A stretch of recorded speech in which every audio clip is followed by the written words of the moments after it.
మరో breaking news చూస్తున్నాం. తెలంగాణలో మరో కొత్త రాజకీయ పార్టీ ఆవిర్భవించిన నేపథ్యంలో ఆసక్తికర పరిణామం చోటు చేసుకుంది.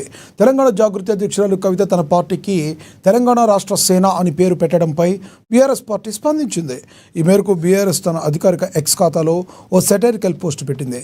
కోల్గేట్ టూత్పేస్ట్, బిస్లరీ వాటర్ బాటిల్కు సంబంధించి ఒరిజినల్, నకిలీ ఉత్పత్తుల ఫోటోలను పక్కపక్కనే జోడించింది. దీనికి ఒరిజినల్ ఎప్పటికీ ఒరిజినల్ అనే క్యాప్షన్ను జత చేస్తుంది బీఆర్ఎస్ మీడియా.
తెలంగాణలో మరో కొత్త రాజకీయ పార్టీ ఆవిర్భవించిన నేపథ్యంలో ఆసక్తికర పరిణామం చోటు చేసుకుంది.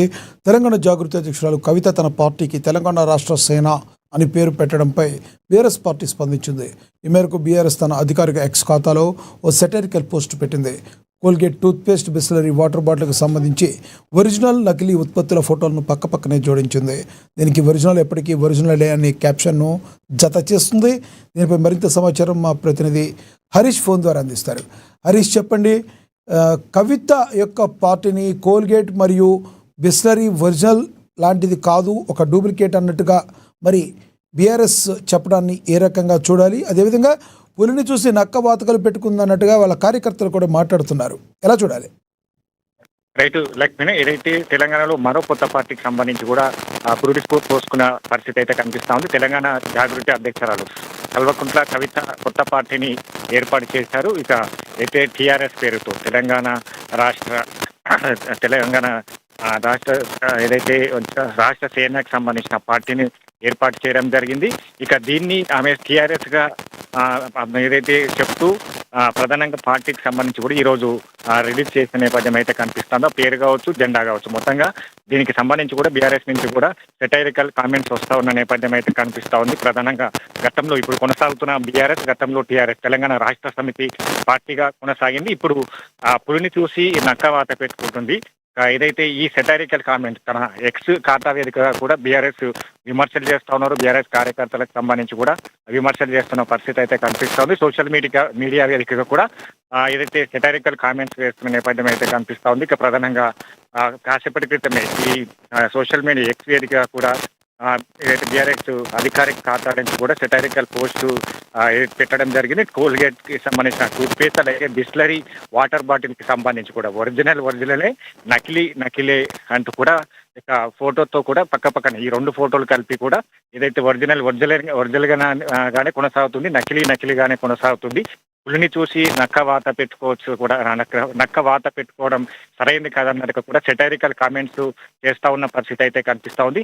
మొత్తంగా ఇప్పుడు పొలిటికల్ హీట్ పెరిగిందని చెప్పవచ్చు. ఎందుకంటే గతంలో మొన్నటి వరకు కూడా ఆమె పార్టీ పేరుకి సంబంధించి ఏదైతే సస్పెన్స్ కొనసాగుతూ వస్తున్న నేపథ్యం ఉన్నది. టీపీఎస్ కావచ్చు, ఇతర పార్టీకి సంబంధించి కూడా తెలంగాణ జాగృతి పేరుతో కూడా పార్టీని ఏర్పాటు చేయబోతారు, ఆ పార్టీకి ఆ పేరు పెట్టబోతారు అన్నట్టుగా కూడా వార్తలు చక్కర కొట్టిన నేపథ్యం అయితే కనిపిస్తా ఉంది. ఇక ప్రధానంగా ఇప్పుడు బీఆర్ఎస్ ని ట్యాకిల్ చేసే విధంగా కూడా టీఆర్ఎస్ ని పేరు ఎన్నుకోవడం వెనుక ఎలాంటి వ్యూహం ముందుగా ఆమె రచించింది, దీనికి సంబంధించి కూడా ఏదైతే ఈ పేరును అనౌన్స్ చేసేందుకు కూడా లీక్స్ కూడా ఇవ్వకుండా ప్రధానంగా ఈ రోజే ఏదైతే మునీరాబాద్ సభ వేదిక కూడా ఈ పేరును అనౌన్స్ చేయడం కావచ్చు, టీఆర్ఎస్ పేరుకు సంబంధించి కూడా ఈ పేరును తీసుకోవడం వెనుక ఆంతర్యం ఏంటి, మొత్తంగా ఈ అంశాలన్నిటికీ సంబంధించి కూడా ప్రజల్లో చర్చ జరుగుతా ఉన్నది. ఇక 3 పార్టీలకు సంబంధించి కూడా ఈ రోజు ఆమె ప్రధానంగా విమర్శలు చేస్తూ అలాగే తెలంగాణలో టీఆర్ఎస్ పార్టీకి సంబంధించి కావచ్చు ఏ విధంగా ముందుకెళ్తుంది, టీఆర్ఎస్ పార్టీకి సంబంధించిన సిద్ధాంతాలను, అలాగే టీఆర్ఎస్ పార్టీ భవిష్యత్ ఎన్నికల్లో పార్టీ అధికారంలోకి వస్తే ఏ విధంగా పథకాలకు సంబంధించి కావచ్చు ఉచిత విద్య వైద్యం పేరుతో కూడా 5 అంశాలను ప్రస్తావిస్తూ కూడా ఆమె ఈరోజు సభా వేదిక కూడా ప్రజలకు చెప్పిన నేపథ్యం అయితే కనిపిస్తా ఉంది. దాంట్లో ఉచిత విద్య వైద్యంతో పాటుగా ఏదైతే నిరుద్యోగులకు సంబంధించిన 5 లక్షల ఏకకాలంలో ఒకేసారి ఉద్యోగాలు కావచ్చు, అలాగే 2 లక్షల నుంచి 25 లక్షల వరకు సంబంధించి కూడా ఉపాధికి సంబంధించిన రుణాలు కావచ్చు, రైతులకు సంబంధించి కూడా ప్రత్యేకంగా ఎంఆర్ఓ ఆఫీస్ నుంచి కూడా జిల్లా లెవెల్ రాష్ట్ర స్థాయి వరకు కూడా ప్రత్యేక రైతు సమస్యల కౌంటర్ను ఏర్పాటు చేయడం కావచ్చు, మద్దతు ధరకు సంబంధించి కావచ్చు, రైతులకు సంబంధించి కూడా మరికొన్ని పథకాలను ప్రవేశం మొత్తంగా 5 అంశాలపైన కూడా ఈ 3 పార్టీలతో పోరాడతాం. ఖచ్చితంగా తెలంగాణలో అధికారంలోకి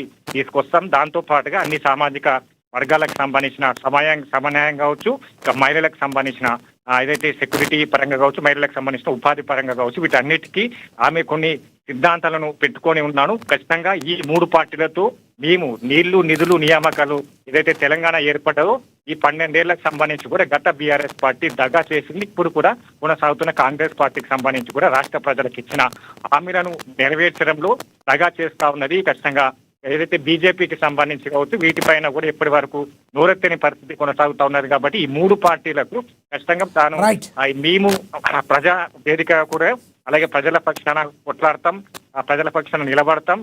వచ్చి ఎన్నికలకు సంబంధించి కూడా టీఆర్ఎస్ పార్టీ మహిళా ఏదైతే అధ్యక్షురాలు ఇప్పుడు మహిళా మరో ముఖ్యమంత్రి కాబోతా ఉంది. తెలంగాణకు సంబంధించి కూడా ఆమె ఈ అంశాలన్నిటిని కూడా వివరించడం జరిగింది. దీని అంతా కూడా బీఆర్ఎస్ పార్టీ తిప్పి కొడతా ఉన్నారు, ఇక సెటైరికల్ కామెంట్స్ చేస్తా ఉన్నారు, విమర్శలు చేస్తా ఉన్నారు. ఇక చూడాలి అంటే ఇది ఎటువైపు పోతుంది, అసలు దీని తర్వాత బీఆర్ఎస్ కౌంటర్ ఏ విధంగా ఉంటుంది. ఈ రోజు స్వయంగా ఆమె బీఆర్ఎస్ అధినేత కేసీఆర్ కావచ్చు, తన సొంత కుటుంబం పైన కావచ్చు, ఇతర పార్టీల పైన కూడా విమర్శలు చేస్తూ వచ్చారు. కాబట్టి దీనిపైన వాళ్ళు ఏ విధంగా విమర్శలు ఇస్తారు, కౌంటర్ ఇస్తారని కూడా వేచి చూడాలి కూడా లక్ష్మణ్. Thank you Harish.